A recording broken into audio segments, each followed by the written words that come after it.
Bonjour à tous et bienvenue sur la chaîne de la Coutellerie Tourangelle. Je suis encore en compagnie aujourd'hui de Camille. Bonjour Camille. à tous, bonjour Sylvain. Merci encore pour les nombreux commentaires sur la dernière vidéo. On a vu que ça vous a beaucoup plu le format, donc on a recommencé justement. C'est un peu l'idée, oui. Merci pour les commentaires. Il y aura un peu plus de couteaux. Voilà, donc on va tout de suite commencer avec la marque SRM comme promis, qui vient juste d'arriver chez nous là, donc pas mal de nouveautés. Et on va tout de suite commencer avec le 401. Donc encore une fois, SRM nous sort un très beau couteau. Magnifique. Là, on sera vraiment sur un couteau très éthéré avec un profil ténu, comme vous pouvez le voir. Une ligne très purgée avec un flipper effacé, mais juste ce qu'il faut pour pouvoir déployer la lame. Donc on sera sur une excellente ouverture de couteau, vraiment superbe, avec une forme de lame drop point qui viendra accueillir cette émouture de lame scandinave avec ses lamelles en G10 ivoire ainsi que son petit backspacer également de couleur ivoire G10. Et bien sûr qui va accueillir aussi le clip en biloc. Il suffit ici de presser, de le sortir pour l'inverser. Voilà. Encore une fois, un très très beau couteau. Très beau couteau avec des lignes effectivement très épurées, très simples. Donc on sera bien sûr sur une longueur de lame de 8,3 cm, une épaisseur de 2,5 mm, avec un acier en 10CR15 COMOV, avec comme je vous disais tout à l'heure un G10 couleur ivoire, et on sera sur un poids total de 68 grammes. Voilà pour ce magnifique couteau qui vient aussi en noir. Un poids très contenu pour une longueur de lame relativement conséquente quand même. Exactement. Coupez. Ouh, putain, c'est bon là. Tout donné là. Là j'étais à fond là. T'as vu un peu là comment je me suis dépensé là? Aïe. Ah, j'ai une crampe. On reste sur la coutellerie évidemment, on va rester sur la marque SRM. Encore une fois, SRM Stay Ready for More, fabrication chinoise. On va commencer avec ce modèle, donc le SRM 9201. Le SRM 9201, un modèle relativement intéressant, de par ses lignes avant toute chose, selon moi en tout cas. On est selon moi, sur des lignes relativement élancées, qui sont assez volontaires finalement, qui sont un peu équilibrées sur l'avant. Je ne sais pas ce que tu en penses Sylvain ici, et je trouve qu'on a presque un déséquilibre, voire un piqué au niveau de la lame. C'est des lignes que je trouve franchement très très intéressantes, avec un contraste au niveau des plaquettes en G10 ici, où on a un G10 quadrillé sur la partie arrière des plaquettes et un G10 strié sur l'avant, mais toujours strié vers l'avant, vers la lame. Donc des lignes vraiment très, très dynamiques sur ce couteau-là. D'ailleurs, en parlant de dynamisme, on est sur un poids plutôt contenu, on est sur un poids de 96 grammes, donc franchement agréable au port. Sur une petite entretoise à l'arrière ici qui va être légèrement crénelée et qui va être surélevée par rapport au bord des plaquettes. Donc encore une fois, presque un aspect mécanique et dynamique. Ça me fait un peu penser personnellement à une chenille de tank. Ouais. Éventuellement, ou un système de propulsion, peut-être de bateau, chose comme ça, peut-être une hélice. C'est assez rigolo, donc ça donne un peu cette envie de le pousser vers l'avant, de le dynamiser sur l'avant. Je trouvais ça rigolo sur ce modèle-là, donc c'était une bonne intention ici de SRM, je pense. Donc voilà, petit modèle, on est sur un acier D2, une lame de 8,9 cm, épaisseur de 3 mm, donc des dimensions vraiment classiques, franchement classiques pour un EDC de ce poids-là, 96 grammes encore une fois, et sur un prix extrêmement contenu, puisque tous mes modèles que je vais vous présenter aujourd'hui seront sur un prix inférieur en fait à 40 €. Et ici, dans ce cas précis, nous sommes à 36 €. Donc 36 € pour du D2 et du G10, avec un design aussi affirmé, crossbar lock. Que demander de plus quoi. Et un petit clip fort sympathique, une action extrêmement fluide, mais vraiment fluide, vraiment à toute épreuve. On est sur quelque chose qui est complètement free floating, c'est très très agréable. Je sais pas ce que tu en penses, mais selon moi on est sur quelque chose de franchement remarquable. Je pense encore une fois que la qualité est là quoi. La qualité et puis la finition quoi. Il n'y a rien qui laisse au hasard. Comme tu dis, c'est centré. Enfin centré. Si centré comme ça. Ça va. Vu la fluidité, je pense que on est sur une émouture plutôt haute, plutôt fine au niveau du tranchant, quelque chose qui va très très bien se prêter aux tâches quotidiennes EDC. Facile d'entretien également, et un tranchant quasi miroir en sortie de boîte. Donc encore une fois, 36 € sur ce modèle-là, c'est quand même remarquable. Et il vient aussi en plusieurs versions? Alors il va venir effectivement en une seconde version. Ici sur le modèle SRM 9201 GW, 9201 GW, toujours le même prix, 36 €, toujours les mêmes matériaux. On va rester sur du D2 pour la lame et du G10 bi-travail pour les plaquettes, toujours avec cette petite entretoise surélevée, le passage dragon, toujours le crossbar lock, les petits actions bleues des deux côtés du pivot.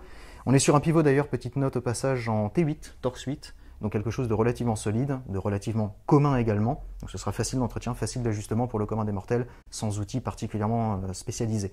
Donc voilà, ça c'est la seconde version du 9201, le 9201 GW pour le même prix en acier des deux. Eh bien superbe. Parfait Camille, merci. Tu peux boire un petit verre d'eau. Alors du coup, je vais enchaîner moi avec le 411. Une longueur de lame de 8,8 cm, une épaisseur de 3 mm, un acier en 14 C28N. On sera sur des plaquettes en micarta et un poids total de 84 grammes. Encore une fois, en dessous de la barre des 100, donc très léger. Sans doute les moutures plates qui aident dans ce cas précis, parce qu'avant on était sur du sabre, et là sur du plat ça doit aider à gratter 2-3 grammes par-ci par-là. Et surtout qu'en plus, les plaquettes sont ajourées en dessous pour encore gagner un peu de poids. Voilà, donc une forme de lame, à vous de juger, hein, ça sera plutôt, on disait plutôt un clip point, un petit peu... Un petit peu penser à un Modified Tanto, très légèrement. Ouais, un petit peu, hein, clairement. En tout cas, enfin, très très fin. On peut voir la lame très fine. Très tranchant, effectivement. Très acéré, là. Hein. Bon, encore une fois, le crosslock qui est super fluide, qui est incroyable, quoi. Avec, bien sûr, maintenant, pratiquement tous les modèles sont avec le clip en biloc. Pas en biloc, en biclip. Hein. En biclip, hein. Voilà. Ce qui n'était pas le cas sur mon modèle que j'ai présenté juste avant. Hein. On voit tout de suite la différence de prix quand même. Il y a certaines choses. Ah oui, c'est vrai que le tien n'était pas. Et effectivement, en biloc. je le rappelle, hein, on n'est pas sur l'ambiloc, on est sur. Parce que tu es en dessous de 40 euros. Voilà, en dessous de 40 tu es euros. puni. Alors, Donc, tout à fait. Au-dessus de 40, on a le super clip. Hein. Voilà. Effectivement. Et des beaux accents presque bronze rougeâtre au niveau du pivot. Oui, c'est vrai. Donc là, on l'a en vert avec lame satin. Là, c'est franchement audacieux. C'est vraiment. Ah, d'accord. Alors, on nous fait signe derrière la caméra que tout est fabriqué en CNC chez SRM, ce qui peut expliquer la précision de l'usinage. Hein. Alors, et aussi, évidemment, la compétitivité des prix. Parce que le CNC n'est pas une technique tout à fait. Du coup, tu as un coup d'avance? Alors, pas strictement, puisque moi je reste plus ou moins sur le même modèle que j'ai présenté tout à l'heure, mais dans une version low cost presque. Je pense tu peux enchaîner. On peut enchaîner, hein, ça serait peut-être pas superflu dans ce cas précis.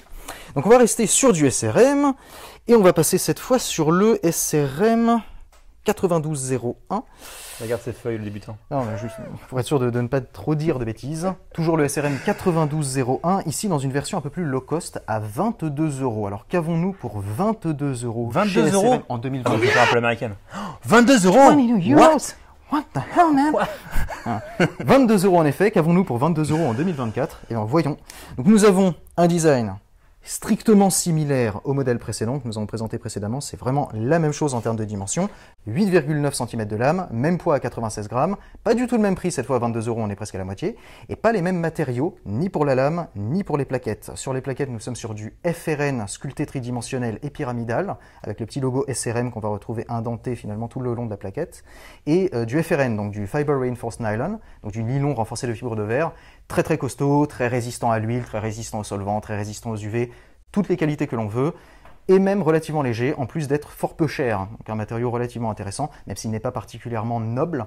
Et au niveau de la lame, on a les mêmes compromis finalement. On se retrouve sur du 8CR13, si je ne dis pas de bêtises, effectivement, du 8CR13 MOV au niveau de la lame, mais toujours avec une émouture extrêmement remarquable, très très fine au niveau du tranchant, un tranchant polymiroir ou quasiment en sortie de boîte, un petit jinping sur le dos de lame extrêmement confortable, pas trop agressif, un trou pour le pouce de déploiement chanfreiné et un crossbar lock, toujours avec l'entretoit surélevé sur l'arrière, donc vraiment quelque chose qui ne s'autorise que très peu de compromis finalement pour arriver au prix extrêmement compétitif de 22 €. Et je vais encore une fois prendre Sylvain à témoin pour la fiabilité du couteau. Donc je t'en prie Sylvain, que penses-tu de la fiabilité pour 22 € en 2024 ?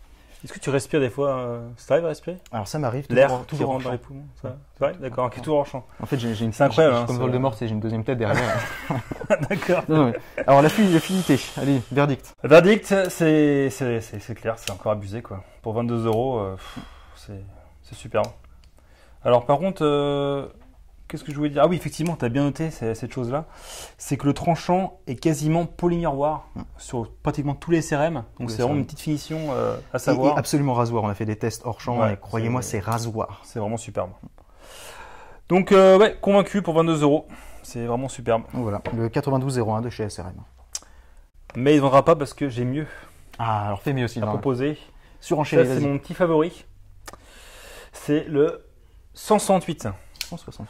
Donc là, on a un mélange entre un Zebenza Chris Reeve et un Benchmade Frick. Je sais pas, après c'est mon avis personnel, mais je trouve ce couteau superbe. En tout cas, il est vraiment là pour aller travailler avec. Hein. On est déjà sur un poids de 113 grammes. On sera sur une lame de 8,6 cm, une épaisseur de 3,1 mm, donc déjà plus épais. On sera sur un acier D2, un manche en G10 bien sûr, et il viendra bien sûr en une autre version qui sera elle en biton et avec ce manche Coyote qui est superbe. Encore une fois, pareil, moi j'ai le droit au clip en biclip, pardon, je vais y arriver. Donc vraiment superbe, j'aime beaucoup ce couteau parce que c'est vraiment un très joli couteau. On voit vraiment que ce profil de lame va faire le taf. On sent qu'il est là pour servir et pour servir bien. Tout de suite, même avec la hauteur de lame, on va avoir du levier, on saura où se trouve le tranchant. Ça se voit immédiatement. Et très réminiscent du fric, effectivement, de chez Benchmade, c'est impressionnant. Ah, c'est clair, je comparais tout à l'heure avec ce fric. Et bon, on est un petit peu en dessous en termes de taille par rapport au fric, parce que le fric c'est quand même un couteau assez balèze. Mais on est un peu dans le même esprit, quoi. C'est vraiment un couteau pour aller travailler avec. Et bon, encore une fois, il est assez épais au niveau du manche, hein, comparé au petit que j'ai montré tout à l'heure. Pareil, touche enfreinée, hein, tous les angles qui sont adoucis, c'est même le crossbar lock qui dépasse légèrement, mais qui va être adouci quand même. Et un petit pivot avec des accents aussi, c'est ça hein sur des accents noirs ou bleus au niveau du pivot, je crois.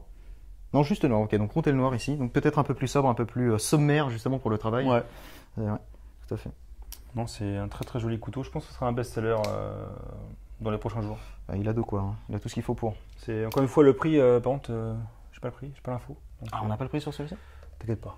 Xavier, avec la magie, mettra le prix en dessous. Exact. Et de toute façon, on est sur du SRM, on ne va pas dépasser les 4 chiffres, je pense. Non, clairement pas. Ça devrait aller. Bon. Transition, c'est parti. C'est maintenant. Transition outdoor cette fois. Petite présentation d'une nouvelle marque à la coutellerie Tourangelle, la marque Arcturus Gear. Donc Arcturus Gear, une marque américaine qui se spécialise notamment dans les couvertures de survie et bâches réfléchissantes, donc doublées de mylar si vous voulez. Donc ce sont que des bâches avec une face réfléchissante. Ici, un modèle relativement basique chez eux. On est sur leur couverture de dimension classique, 1,5 m par 2,10 m. Donc quelque chose de plutôt transportable, de plutôt contenu, mais qui va être extrêmement polyvalent malgré tout. Alors cette couverture va se présenter dans une pochette de transport. Pochette de transport qui est remarquable en elle-même, hein, puisqu'elle est en fait constituée et assemblée des strictement mêmes matériaux que la bâche en elle-même. Donc on va être sur une double épaisseur d'enduit polyuréthane sur l'extérieur et une simple épaisseur de mylar sur l'intérieur, donc réfléchissante. Fermeture éclair évidemment. Donc la poche elle-même va pouvoir avoir des utilités, va pouvoir trouver des services à nous rendre. Par exemple comme poche isotherme.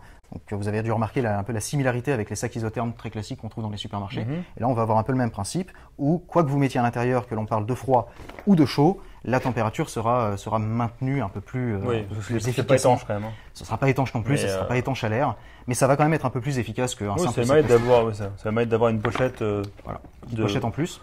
Qualitatif quoi. Mais bon, clou du spectacle pour ce segment quand même, revenons à la bâche en elle-même. Donc ici on est sur, encore une fois, 2 épaisseurs de polyuréthane d'un côté, une épaisseur de mylar de l'autre, les côtés renforcés bien évidemment, et c'est à noter ici. Alors j'espère que la chose sera plus visible sur un plan plus rapproché, mais on est sur des coins extrêmement renforcés, donc de 2 épaisseurs de nylon, adjointes d'un œillet, et un œillet extrêmement renforcé également qui va fonctionner, je ne vais pas rentrer dans la technologie des œillets, mais grosso modo vous êtes sur un œillet qui a des dents. En fait, sur tout le pourtour de l'œillet, ici vous allez retrouver des petites dents qui vont venir pincer le nylon de chaque côté. Ça va donner une résistance à la traction et au déchirement bien plus importante qu'un œillet tout simplement pressé. Par rapport à la moyenne. Donc on est quand même sur une technologie un petit peu plus remarquable que ce qu'on va trouver ailleurs. Et Arcturus qui s'est fait remarquer ces dernières années par un processus de recherche et développement et d'amélioration constant sur leur couverture notamment, mais aussi sur leur autre matériel, mais notamment sur leur couverture. Ils sont partis sur des œillets beaucoup moins performants, sur des matériaux beaucoup moins performants, et ils n'ont fait que progresser, ils ne se sont autorisés aucune espèce de compromis, et ils sont arrivés finalement aujourd'hui à ce résultat qui est franchement excellent pour le prix. Là, nous sommes à 46 € et des poussières, il me semble, sur le site. Franchement excellent, absolument excellent. Arcturus, couverture réfléchissante, bâche pour les abris, pour y placer du gibier, transporter un blessé, se signaler en survie, réfléchir les rayons du soleil, que ce soit pour se tenir au chaud ou pour se tenir au frais. Si vous renvoyez les rayons du soleil vers le soleil, ça va vous maintenir au frais. Donc de multiples utilisations ici, adjointe d'une petite poche. Il est écrit en noir alors ou orange? Pour l'instant, nous ne l'avons qu'en orange dans ces dimensions-là, encore une D'accord. fois 1m5 par 2m10. On l'aura qu'en orange. Très bientôt, je l'espère, en camouflage et en olive drab, donc en vert armé. Voilà. Pour l'instant, en orange seulement. La couverture que nous n'avons pas seulement en orange chez Arcturus sera le modèle XL.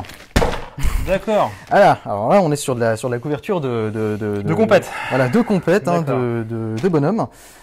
Ici, donc un modèle beaucoup plus conséquent, on va être sur 2,6 m par 3,7 m, 2,6 m par 3,7 m. Ça fait du beau gibier, quoi. Voilà, là on a de quoi voir venir. Hein. Ouais. Même technologie, ici en couleur camo, on l'a aussi en orange. Et ce sera exactement les mêmes performances, hormis évidemment la taille et l'adjonction d'œillets de chaque côté de la bâche. Sur la bâche précédente, modèle standard, nous n'avions qu'un œillet par côté. Ici, nous avons 2 œillets en longueur, ainsi qu'un seul œillet en largeur, plus les œillets sur les côtés, donc 10 œillets au total, quelque chose de beaucoup plus polyvalent, ce qui va permettre de faire des montages, enfin de tirer avantage de la taille pour travailler, faire des montages un peu plus complets. Par exemple, avec une footprint au sol, éventuellement un auvent en canadienne ou chose comme ça sur le dessus. Là, on aura de quoi travailler. Avec un modèle de 2 mètres, ça va être un petit peu plus compliqué, à moins de se serrer, d'avoir un petit sac pour aller avec vous sous l'abri. Voilà. Arcturus Gear. Arcturus, ok. Donc tu es amené à développer plus la marque, du coup. Ah, je l'espère sur le. Ouais. Ça va dépendre de la bénévolence de nos auditeurs. Du coup, si ça fonctionne bien, on va s'appliquer évidemment à développer ça dans l'avenir. D'accord, très bien. Superbe. Et on va repartir sur un dernier couteau, donc c'est un Knaf, donc la marque de Ben Peterson, hein, l'ancien de chez BHQ, qui a fait beaucoup de collaborations avec WeKnife, CVV, et là du coup sa propre marque. Donc on sera sur le Lender 3, donc le petit de la famille. Donc là on sera vraiment sur le tout petit modèle. On sera sur une lame de 6,99 cm, une épaisseur de 2,5 mm, un acier en S35VN, donc un très très bon acier. Un manche en G10, là en l'occurrence il sera bleu, et on sera sur un poids total de 76 grammes. Donc un petit couteau qui fera l'affaire pour toutes les tâches quotidiennes. Et je vais le comparer justement avec 2 couteaux de Ben Peterson, donc le fameux Benter de WeKnife et le Baby Benter de CVV. Donc vous pouvez voir, il est entre les deux en termes de longueur. Alors c'est très très rigolo, là on est sur un assortiment de couleurs auquel on ne s'attendrait pas forcément. C'est clair. Il y a presque l'élégance mais sobre, l'élégance discrète.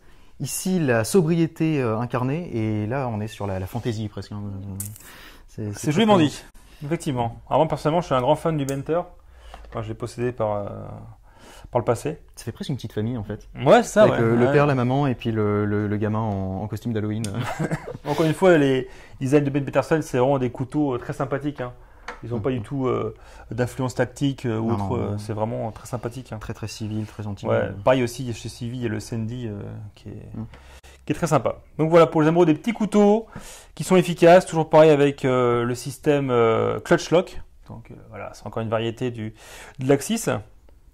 Donc voilà, pour ceux qui veulent un petit couteau. Le Lender 3. Donc encore une fois, plusieurs versions au niveau des couleurs. Voilà. Et bah, tu peux finir avec le fameux. Alors on finit cette fois avec une marque et pas seulement un article. On va finir avec la marque Gorilla Tape. La marque évidemment Gorilla Tape qui est probablement extrêmement connue d'énormément de nos auditeurs.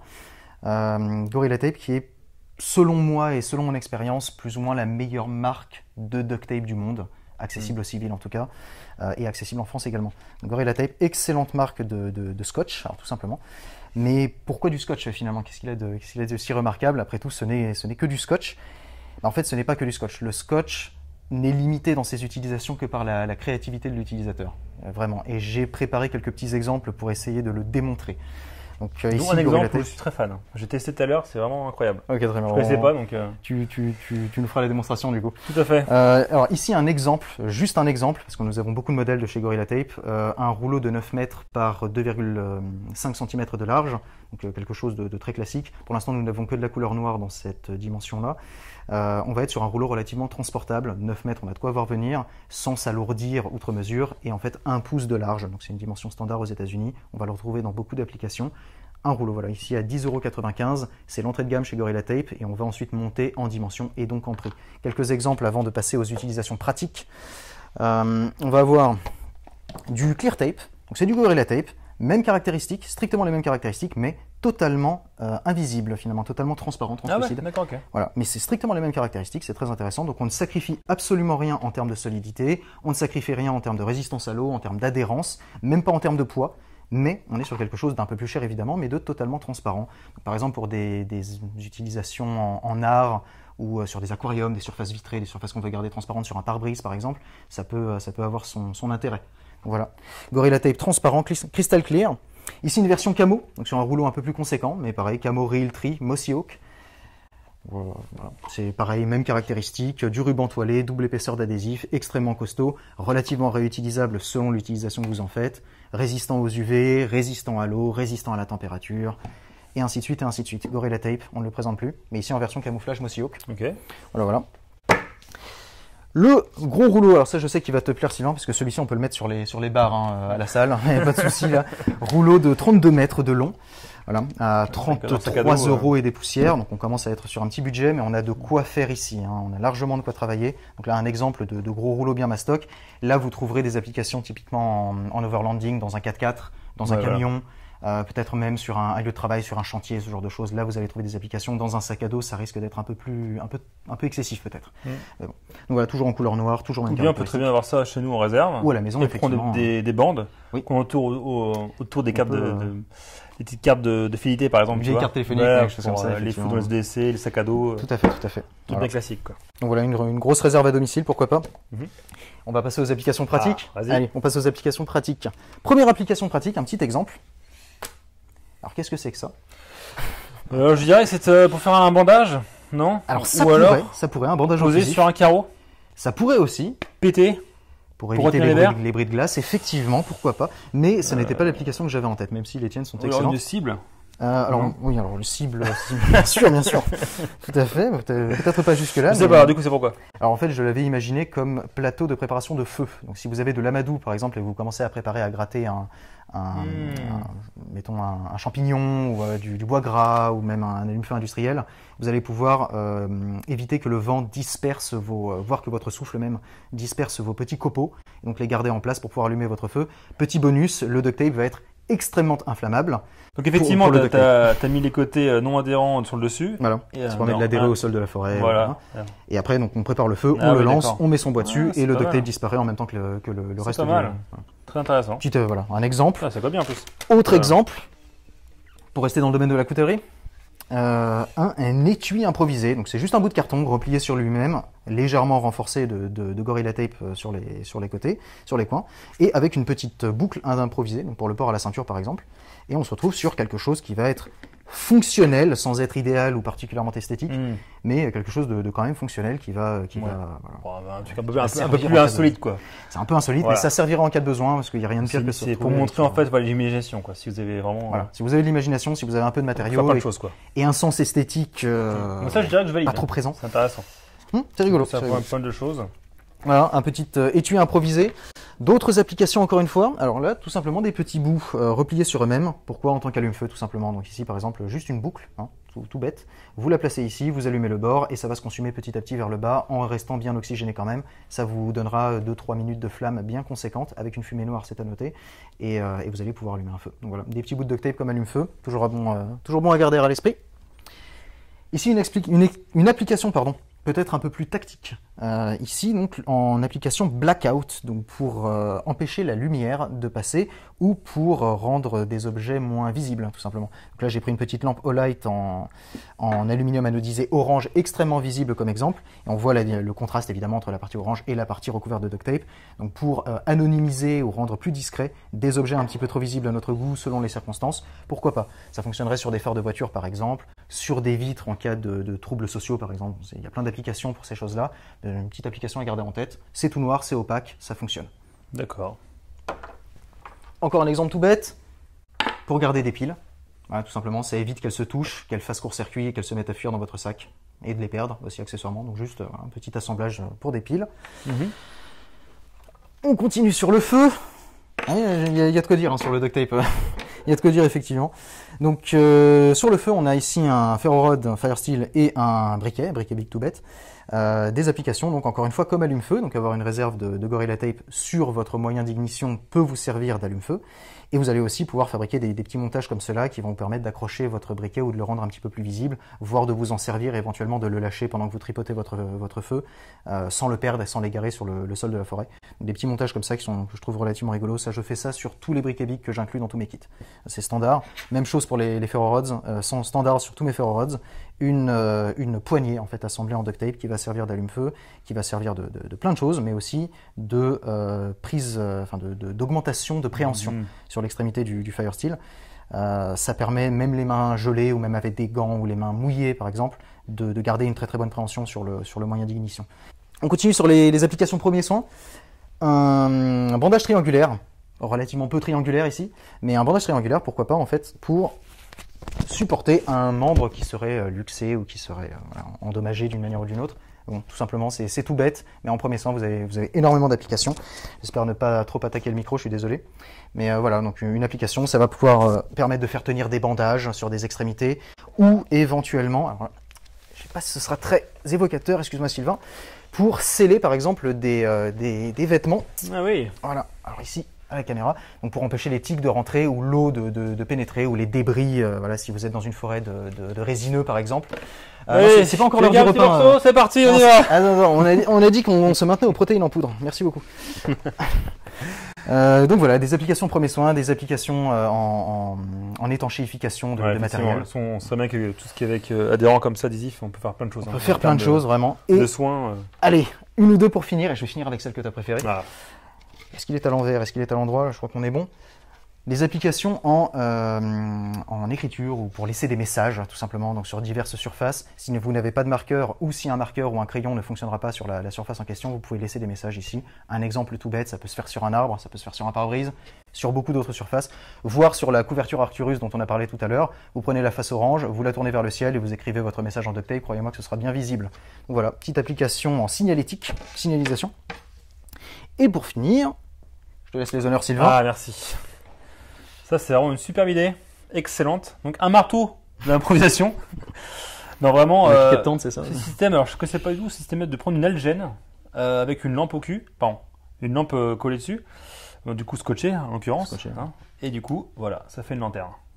Donc là, du coup, dans la caméra, je ne sais pas si ça va rendre grand chose, mais j'ai testé dans une pièce complètement dans le noir, et c'est vraiment impressionnant. On a vraiment l'impression que ça fonctionne bien. La lumière est diffusée partout. Il n'y a rien qui est laissé au hasard. Ça évite de s'aveugler avec des lampes torches un petit peu puissantes, modernes. C'est vraiment très intéressant, quoi. Bon, ouais. C'est une application, ça vous évite de trimballer une lanterne sur le camp, par exemple. Si vous avez une algène laiteuse de ce type-là, vous allez pouvoir diffuser la lumière. Ça fonctionne aussi avec une frontale que vous entourez autour de la gourde et que vous pointez sur l'intérieur de la gourde.